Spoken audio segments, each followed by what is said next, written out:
तो सारा दुनिया से लड़ी है। ओ तोरा खातिर तो सारा दुनिया से लड़ी है। तोरा खातिर तो सारा दुनिया से लड़ी है। तोरा लहंगा पर झंडा गिरिजी गड़ी है। तोरा लहंगा पर झंडा गिरिजी गड़ी है। तो जवानी के फाइल पर साइन करी है। तो जवानी के फाइल पर साइन करी है। तोरा लहंगा पर झंडा गिरिजी गड़ी है। तोरा लहंगा पर झंडा गिरिजी गड़ी है।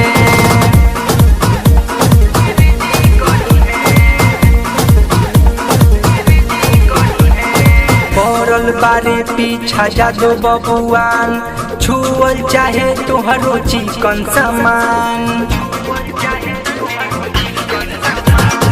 पड़ल बारे पीछा जादो बबुआन, छुअल चाहे तोहरो चिकन सामान। हई चिकन सामान हई पंडित जी चुमा लेके तोहे तोड़ी है। हई पंडित जी चुमा लेके तोहे तोड़ी है।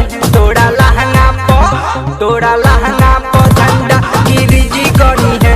तोरा लहंगा पर झंडा गिरिजी गड़ी है।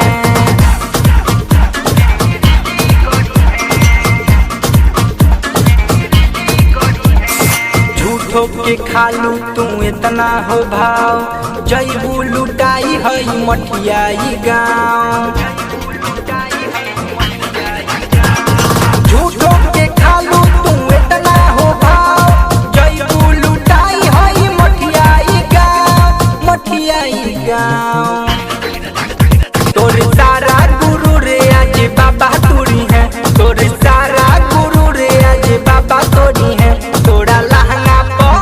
तोरा लहंगा पर झंडा गिरिजी गड़ी है। तोरा लहंगा पर झंडा गिरिजी गड़ी है।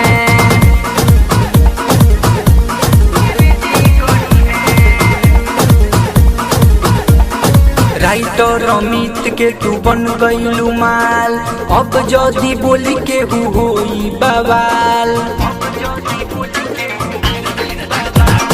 राजू सुमंत